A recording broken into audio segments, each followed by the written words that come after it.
I mean, like, there's almost a view which is maybe the browser's like toast. Like, we won't really have browsers in the future. I think the browser is still kind of your first entry point into a lot of, tools, applications. You want to find something, you typically go to a browser. So AI-based search functionality is really the conduit in which I think a lot of these tools, technologies, and applications are still going to be accessed. All that and more on today's Mixture of Experts.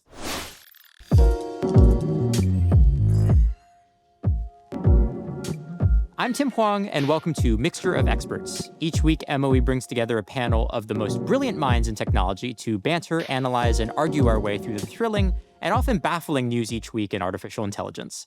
Today, I'm joined by a great crew. We've got Shobhit Varshney here, head of data and AI consulting for US, Canada, and Latin America. Abraham Daniels, senior technical product manager for Granite.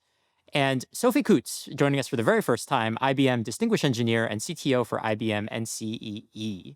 We have a packed episode today, as always. We'll cover Grok Imagine, check in on GPT-5, and cover Perplexity's bid for Google Chrome. But first, starting today, we're going to have a quick segment at the beginning of each episode that talks about the top news stories from each week. And that's going to be helmed by Aili Makanan. Aili, over to you. Hey everyone, I'm Aili Makanan. I'm a tech news writer for IBM Think. Before we dive into the episode, I'm here with a few quick AI headlines you may have missed this busy week. First up, chip makers NVIDIA and AMD have reached an unprecedented arrangement where they will give the US government 15% of their revenues of chip sales in China. Apple is planning several new AI devices, including a tabletop robot that will serve as a virtual companion. And another AI enhancement Apple's planning is more lifelike sounding Siri that will be able to communicate with multiple people at the same time. Meanwhile, in case you missed this interesting piece of research, Anthropic found that 5 major AI assistants, including Claude, ChatGPT, and Llama, are people pleasers. The AI assistants systematically gave biased feedback and inaccurate information, all in order to flatter their human users and provide answers that aligned with their views. Last but not least, Google DeepMind has released an updated open source version of its Perch bioacoustics model. This is going to help conservationists analyze wildlife audio and better protect endangered species. Want to dive deeper into some of these topics? Subscribe to the Think newsletter. It's linked in the show notes. And now back to our episode. So first, I really wanted to talk about Perplexity. So this was a perplexing bit of news that popped up this week. It came out that Perplexity, the sort of AI search tool that many of you will be familiar with, has made a bid for Google's Chrome browser, which many of you, maybe even watching the show on, for the small price of $34.5 billion. So we're going to get a little bit into why this is happening, why they would price so much, what this is even for. But first, I just want to start with a fun question, which is, would you, if you ran Google, sell Chrome to Perplexity for $34.5 billion? Abraham, yes or no? What do you think? I would not, no. Okay, great. Shobhit, how about you? No, not at all. Okay, and Sophie, how about you? No, sorry, also not for me. Okay, great. Well, we have unanimity on this. I guess maybe a good place to start is maybe Shobhit. I'll start with you. Why is Perplexity doing this? And is this a real bid? Are they really trying to buy Chrome? There are about 3.5 billion users of Google Chrome. Like a lot of us have been on Google Chrome for years and decades. So that's a stickiness factor to it. So I think the intention here is to just, the actual number is not as relevant as the fact that we are starting to line up actual bidders for part of the Chrome to move the conversation forward. I've been a very active power user of Perplexity's own browser, Comet. I think we're all heading in the right direction of having browsers become more and more intelligent. Microsoft did the same thing with their Edge browser by adding a Copilot to it and so on and so forth. So I think over time, you will start to move into more intelligent ways of looking at various websites and how we interact with them. But the dollar amount itself is not as relevant. There have been multiple valuations of Chrome as a unit, which place it at 50 billion plus. There's some that even call it $1 trillion property for Google, right? But the whole intention is this is so critical to Google in its whole ecosystem that this is just trying to drive a public opinion that, hey, we should be splitting it up into more. Yeah, for sure. Sophie, maybe I'll turn to you. I mean, when you respond to my question, I don't want to put words in your mouth, but you were like, No, hell no. If I ran Google, I would definitely not sell Chrome. Why shouldn't Google sell Chrome? I mean, it's a lot of money, isn't it? Like it's a lot of money.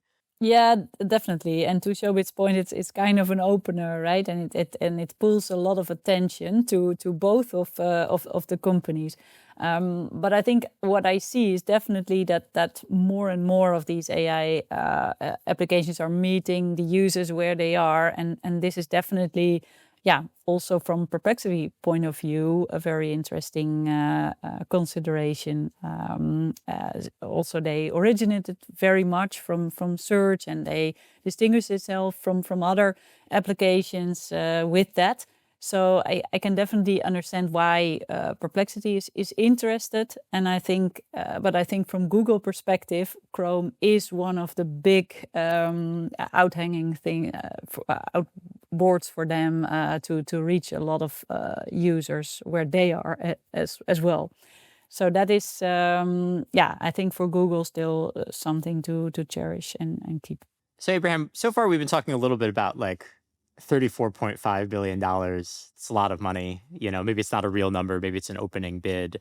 Maybe we could talk a little bit about product and technology here, which is obviously Perplexity with the Comet browser is trying to say that the future of AI is going to be really in the browser, right?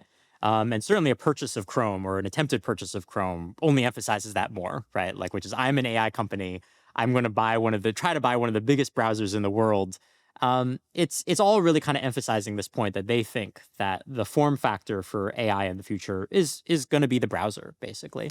Do you buy that? I mean, like, there's almost a view which is maybe the browser's like toast. Like, we won't really have browsers in the future. So curious about what you think about like the browser really being the kind of core platform for where AI is going. Yeah, I think the browser is still kind of your first entry point into a lot of tools, applications. So it's still kind of your first contact point in terms of using the internet. If you want to find something, you typically go to a browser. So AI-based search functionality is really the conduit in which I think a lot of these tools and technologies and applications are still going to be accessed.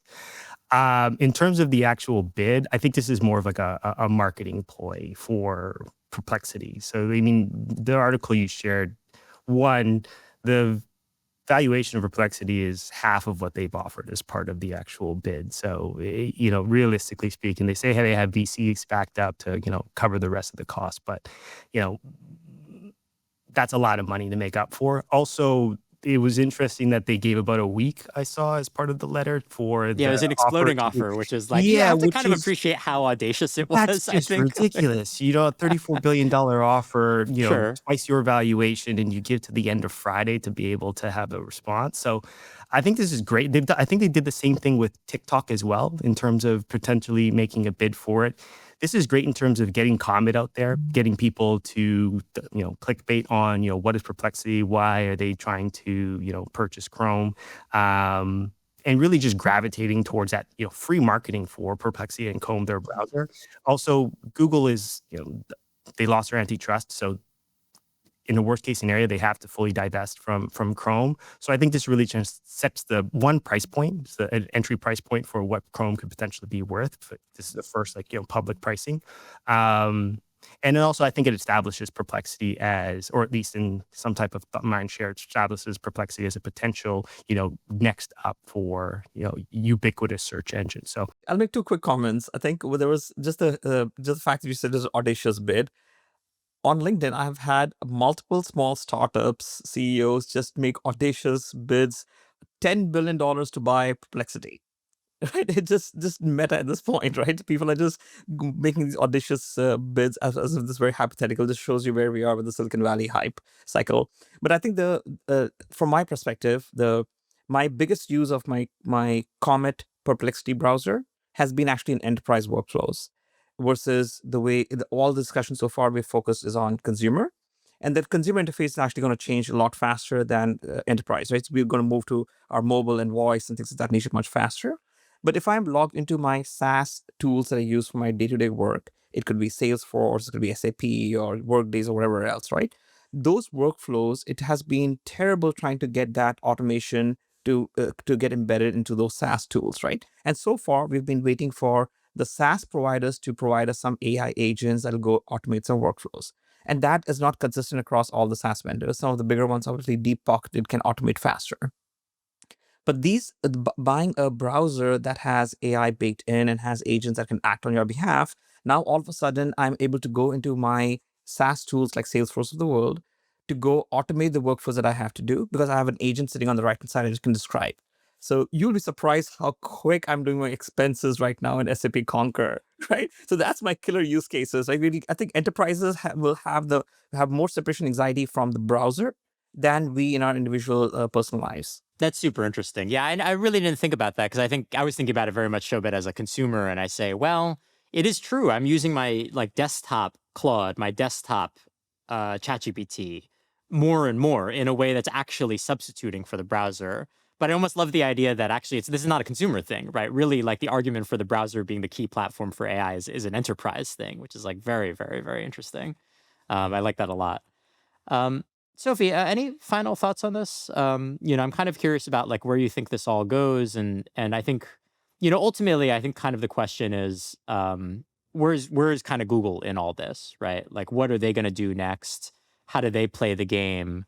I'm curious about your kind of thoughts on that. Yeah, no, I'll definitely say something on that, and also to Shobhit's point, the competition on where what is then the key platform to entry. I think that is something we will see more and more things to come. Where is it the entry point for the enterprise users? What will be that part for the future? So where is Google heading to? I think with this potential split up of products, it needs to make up. They need to make up their mind as well on where to focus on. And I think their business model is still very much on the advertising part. So I think that we will see a lot more happening over the coming time, and will be more clear on where they will heading towards. But this bidding will definitely speed things up as well. I'm going to move us on to our next topic. Wanted to talk a little bit about sort of Grok Imagine, but more generally about kind of like the rise of generative video. And I think in some ways, Grok Imagine is a really interesting feature for us to talk a little bit about. There's been, Elon Musk in his usual way, I think, is like promoting it very, very aggressively. And now on X, you may have seen that you can just sort of animate images by pressing and holding on them, right? It's the feature that they've been advertising. But I actually really wanted to talk less maybe about Grok and more about how Grok is pitching its video generation features. So Elon Musk had this very interesting comment where he said, look, Grok Imagine, our video generation technologies, they're going to be like the new Vine, right? Which is referring to this short form video platform, very popular in kind of like the old, classic era of Twitter. And I think it's really interesting to think a little bit about like where generative video goes, because I think certainly what, X seems to have in mind is the idea is that, you watch TikTok, you like short form video. Well, okay, we can just generate endless versions of that now just through generative AI, i.e. this is going to be a media feature, right? This is where the future is going to go. But I think a lot of people are also like, it's really expensive to run video generation, right? And so I think one of the things I want to ask is like whether or not we think video generation is going to be a consumer feature over time, or will really be more of an enterprise feature with time, where the main use cases are going to be Hollywood and video editors and people who are power users of like the Adobe Creative Suite. If that's really where things are going.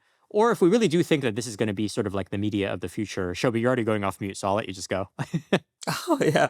I was at the AI4 conference. I was giving a talk this week, and I got into 3 conversations with actual media producers with all the big different banners. And I had this particular conversation around digital, all the creative generative AI making videos and stuff. One of the biggest hurdles across the industry right now is IP.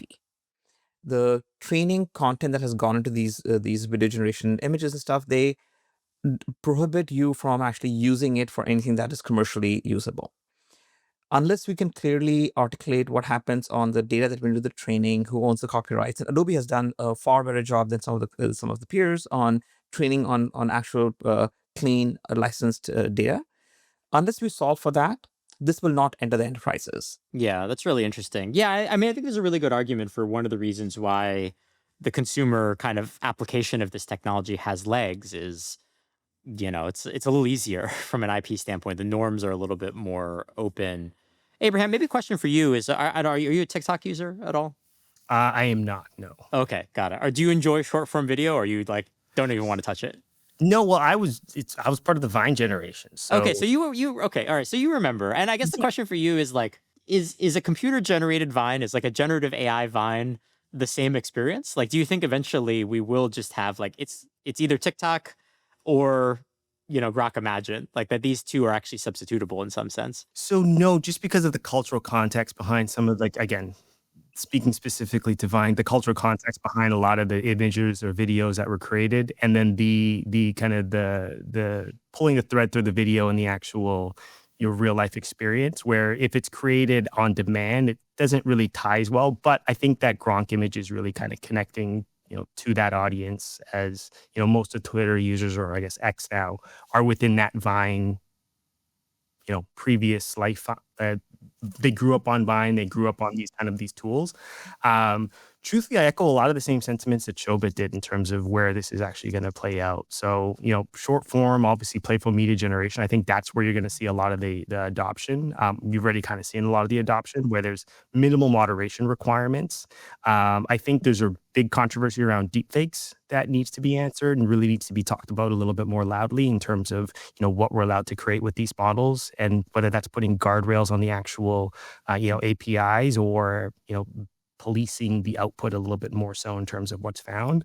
But yeah, from having this move from a, C2C or B2C to like a B2B, I think we're quite a ways from there. There's going to be quite a bit of oversight and compliance and, brand safety content guardrails that we have to really enable.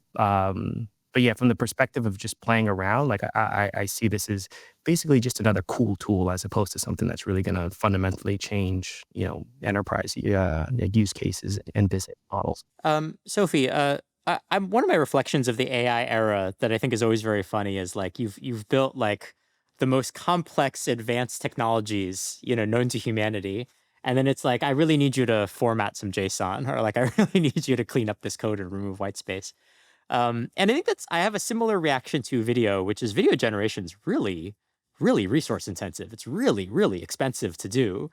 Is this sustainable to offer it as a consumer platform? Because it just feels like if you were to really price the actual price of generating these videos, you would be talking a subscription service, which is like really, really expensive.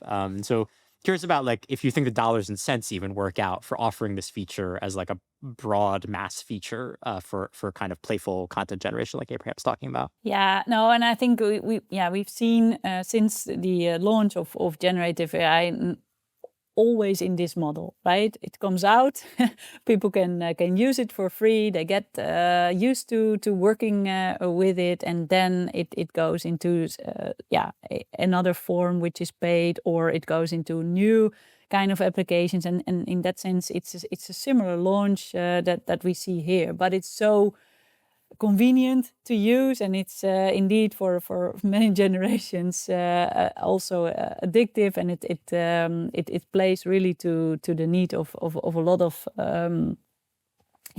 people, what people like. What I think what is truly missing is the transparency around what is used, how is it used, and what is it consuming, right? Indeed, if you would be aware about how much resources would really be needed to create something and make people conscious of it, and that is a missed chance that is also lacking with a lot of these applications, to make your users aware of what it is, and then so allowing them to make also a conscious choice in using this. So I think it's a typical launch of a new thing, and it makes it very convenient for a lot of users now to start thinking in more video created content. Yeah. And I think actually, I don't know, Shobhit, you went off mute, so I don't know if you were going to ask the same question I was, but, I think both Abraham and Shobhit have referenced like this technology is very fun, but we need to kind of like make sure that it's like operated and deployed with the right sort of ethical guidelines. And I'm kind of curious if you have recommendations on that front, right? I mean, lots of companies are offering generative AI video now. And I'm curious if in your experience, there's, specific best practices, things that you think people should kind of keep in mind, particularly listeners of the show, maybe deploying this technology. And we'd love to get kind of your thoughts and tips on, how people have been doing it well. So let me give you an actual example. Back in April, I was at the Google Next event. We're massive partners with them. We were at the Sphere in Vegas. I'm not sure if you guys have gone to this massive Sphere. It's just absolutely a phenomenal experience to sit in the middle and have this whole spherical environment around you. And it was the launch of Wizard of Oz. That video, they've been partnering with the studio to take that Wizard of Oz that was very small and then scale it out on this huge mega platform in 360 degrees around you, right? So this is working with the owners of the actual content. And it's a very complex problem, right? If you think about the fact that, hey, your screen has, say, a few characters who come trotting in, dancing, and then they leave. Now, if you're extrapolating it out on the whole sphere, you need to have the characters actually show up somewhere else and walk all the way through. Somebody's hiding behind a tree that should be visible to you, and then you pan into that. So it takes a lot to generate that kind of video. But that was a phenomenal example of content owners working with these AI models with the right guardrails and guidelines, what can and cannot be done, and extrapolate from there. I think we need to do enough. Right now, we're in that phase where these generative models are still learning. They need a lot more direction on what is okay and what is not. They need more training data that is good, approved, clean training data. I think the phase that we are in right now should be more constrained and should be a good partnership between content owners and the AI model creators. I'm a little scared when we start to open these models up when they're not quite ready yet. They would not understand what would be okay and what is not okay. There's not been a good feedback loop from humans to even detect. Even things like if a particular video or image is not suitable for Facebook or Instagram and stuff like that, it took us a long while to create the right filtering processes. So Facebook, as an example, Meta, Jan LeCun had shared this information. Back in the days, it used to take them a lot of compute to figure out even a quarter of the images or posts and flag them ahead of time for governance. Now with the large language models, 92-94% of those images that are not suitable and stuff like that are being flagged because the LLMs have been trained to have the right guardrails and do this at scale. So I think the technology is getting there. We will need the right frameworks and guidelines, and whose definition of guidelines do we share? It may change between you and me. What I'm okay looking at or what I'm okay my kids looking at is going to be very different. So we'll need to have some personalization of those guardrails.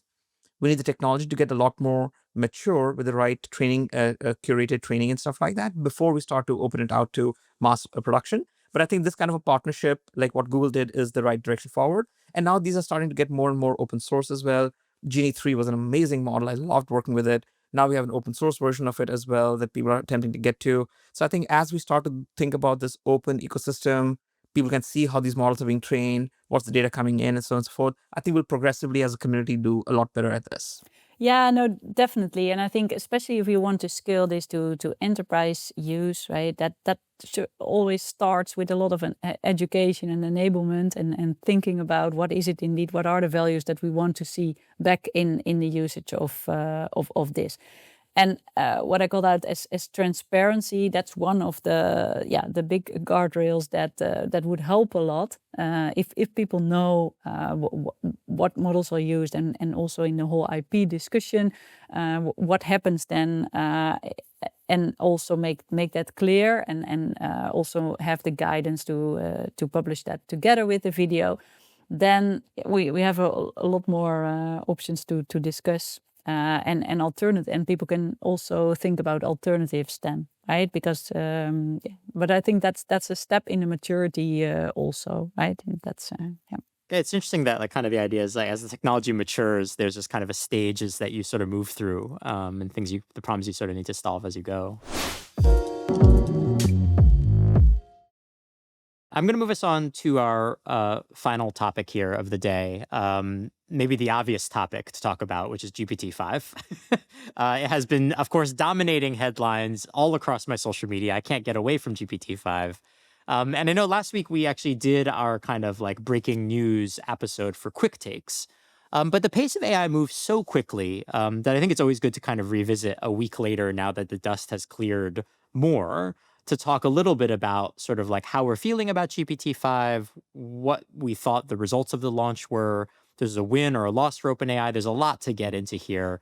Shobhit, maybe I'll kick it to you first. I think one kind of provocation I wanted to use to start this conversation was that there's a post by Gary Marcus, known AI critic and skeptic, who basically used the opportunity to declare victory, to basically say, look, GPT-5 shows that we are on a plateau for AI and that the current paradigm is not going to work. I'm smart, everybody else is dumb, and that's the end of the story. And so maybe I'll just ask you the question directly. A week or so on, what's your feeling about GPT-5? Is it an indicator that the current paradigm of doing AI really is hitting a plateau? And if not, why not? So I'm pretty I truly believe that we are making massive progress every week with these models. And GPT-5 was one of the many. Even Claude and others have done some amazing work. Gemini, they've all been scaling up intelligence very, very quickly, rapidly. The cost of computers is coming down, plummeting. Access to AI has been very, very good, right? So I think overall, having access to such intelligence, I think this whole GPT-5 launch was more of OpenAI pivoting into the super app domain, right? They would like to have one central router, one central point of entry. And then at the back end, you're exposing all kinds of agents and smaller and bigger models and so on and so forth, right? So I think taking the friction away from the end user to having to pick a model and stuff like that, obviously it helps you with economics of scaling this model. But I think this starts to open up some very deep thinking models to the 700 million users who come to ChatGPT every day, right? So that's an insane access to intelligence that's available. So I think we're definitely in the right direction going forward. Now, from just on pure intelligence, I think there are a few hurdles that we still have to cross over before we truly get to start thinking about superintelligence, AGI, and so on and so forth, right? So the trajectory that we're on, one of my peers was talking about the fact that if all progress in AI stops today, we still have AI models to be able to do 40-50% of what humans do today. I kind of disagree with that statement. I believe that there are two hurdles. One was around the feedback loop on these training models, right? We do not have a good mechanism of providing feedback and adjusting the way the model works. And the second is around long-term memory, which is kind of related, but long-term memory of, hey, Shobhit said something up here, and now I want that to follow through in the way I want it to transfer over to me. I think that is something that both Google and ChatGPT are doing pretty well, and they're starting to make progress around that. My most commonly used feature of ChatGPT is temporary chat. Like I do so many temporary chats because I don't want ChatGPT to start thinking and building long-term memory about a topic that I'm searching that's not going to be relevant for anything else that I'm going to be doing. It's a one-time search thing, right? So I think those two hurdles about feedback loop mechanisms and long-term memory, how do you manage that? I think once we cross those, and that may require new algorithmic improvements to it before we can get to a point where we can get to superintelligence and AGI.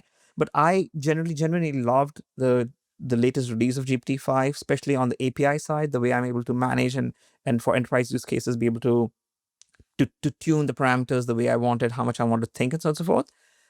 This is also a good lesson in how, from product management perspective, they launched a product, and one of the first things they said that we're going to deprecate GPT 4.0. That's not how enterprises work, or consumers have an attachment to the way, the style and tone and things of that nature. You can't just do that when you have such a large scale application in the field. So there were definitely learnings about product management, but on the core raw power, I was very, very optimistic about the direction that we are all taking once we solve for those two hurdles. Abraham, I definitely want to get into this last point. I mean, Shobhit was doing it in his way that he does great, which is basically like, here are feature comparisons, right? Here's the improvement, here's the delta. But that final comment, I think, is so interesting. So I think one of the things that's kind of popped up in the news cycle of the last week is all these people who had what appears to be a pretty emotional relationship with the older models that are now being deprecated. And I'm sort of interested in your take on that, right? Because I think Shobhit is right. Like playing around with it myself, it's like, on many respects, this is just a better model, right? This is actually a real improvement.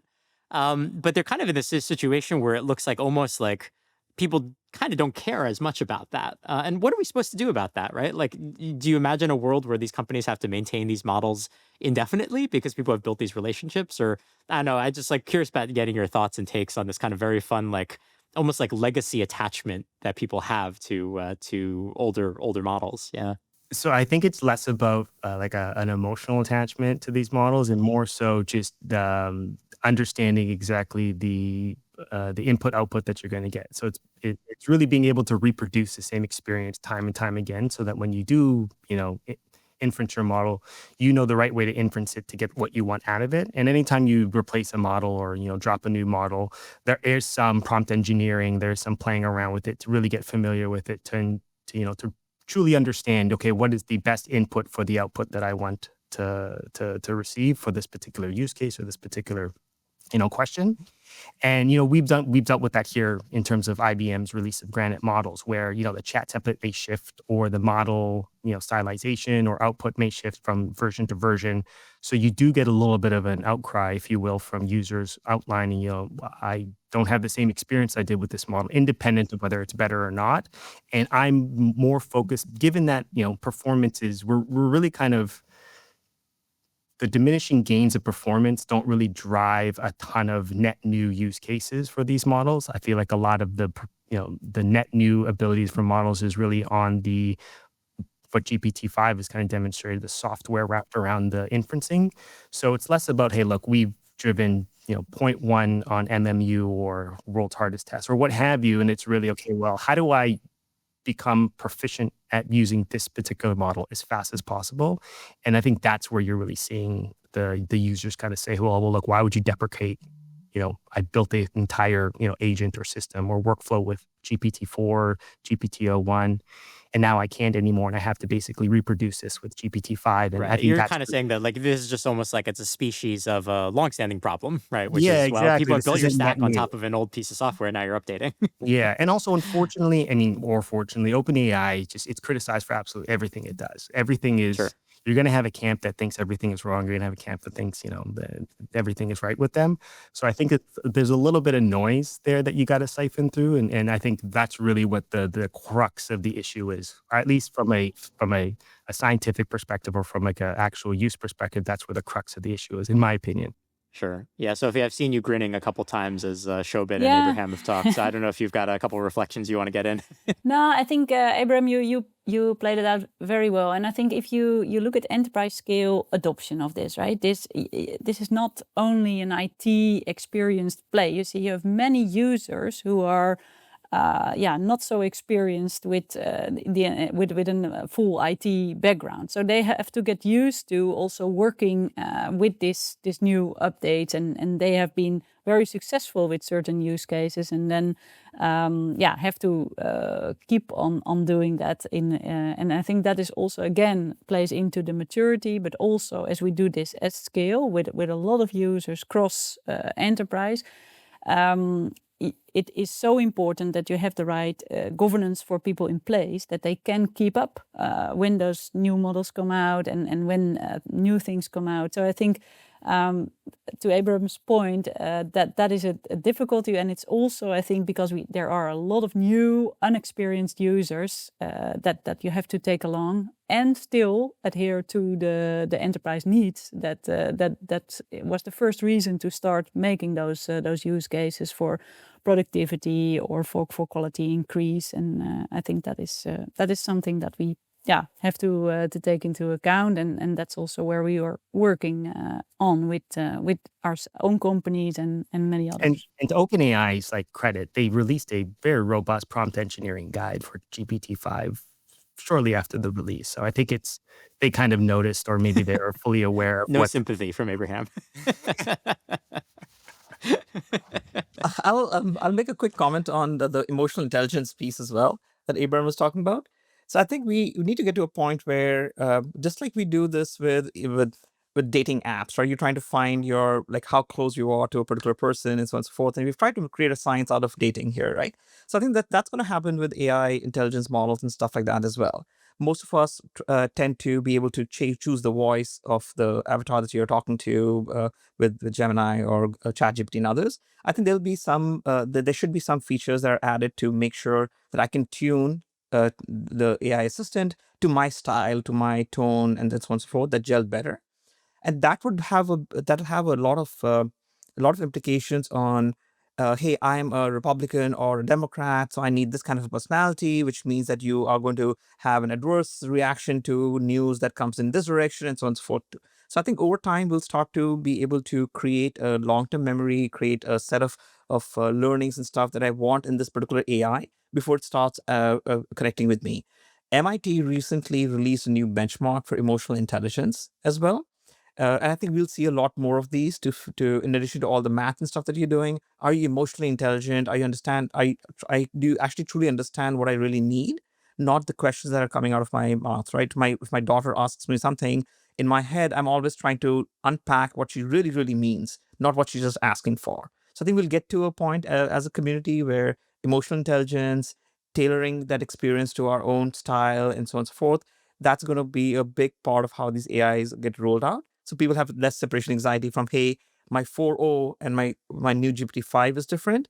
I could have just said, I want my 4.0 personality, click a button, transfer it over to the new with GPT-5, and I'm done. Yeah, no, I think that's like, it definitely feels like we're going to push towards customization because of this problem. Because I think ultimately, like, this is a really fascinating problem because I think it's almost downstream of the fact that it is conversation, right? Which is basically that, like, with Google, I have to say, I've never been like, oh, they updated Google, something's different. Or like, man, it just isn't the same interacting with the Google search bar, right? But with a conversation, you really kind of start to be like, oh, there's a person I'm interacting with is kind of like the prior that you have. And I think that's kind of the interesting problem that we have with this interface is that this interface comes with all this additional baggage that is hard to navigate. I guess maybe in the last few minutes, Sophie, maybe I'll turn to you. We got a little bit off track with my original prompt, which I think is worth kind of talking a little bit about is, should we read GPT-5 as an indication that things are plateauing or slowing down? Because there has been, I feel like, a general vibe, I guess, outside of any metrics, that, this was an improvement, but not a huge quantum leap that we were promised. And I think there's one point of view, which is this is OpenAI overpromising and people are disappointed. The other view is, well, they tried really hard and now we're in this plateau. I'm curious if there's one, sort of theory that you ascribe to more.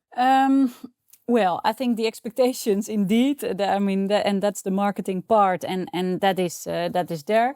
But I think it's also, I think there's still a giant leap to take from the current GPT use for consumer or citizen use towards enterprise use. And I think with this step, they are definitely coming closer to more of that.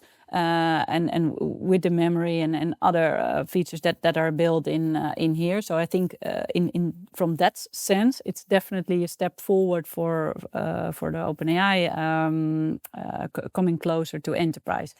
But yeah, there's a lot of expectation setting. So that is it's also good to understand. What kind of new users are they looking for? How do they want to grow further? And then relate back to those expectations again. Abram, I think I'll give you the last word here. I think the question I really wanted to end on was, people have been looking forward to GPT-5 for a very, very long time. And I feel a little bereft now that the announcement has happened. I'm like, what else am I looking forward to? What's the next big AI, announcement to be had? Looking past GPT-5, are there particular things that you are excited about? Like, what's the thing that I should wake up being like, oh, is GPT-5 out yet? Yeah. What's that thing? I feel like model releases like a dopamine trip right now. Sure. Waiting for the next hit. It's GPT-6. It's very easy. I mean, to your earlier question in terms of have we hit a wall? I think scaling laws, no one can argue that scaling laws have kind of, the diminishing returns are there. You're starting to see kind of a congregation of certain models at the top with, 0.1, 0.2 difference. So in terms of what comes next, I'm more excited about some of the things that we're doing on top of models. So I think what GPT-5 did really cool, and obviously plug for IBM here with Project M, is wrapping, being programmatic about how we inference models and really wrapping software around the inferencing. So kind of an extension of test time compute where you're throwing inference at the compute. Now, if we were to throw some software programming around how we actually take the output or route inputs through different models to get the, answer a particular question or, put in policies or governance requirements as part of what you want to have your model perform.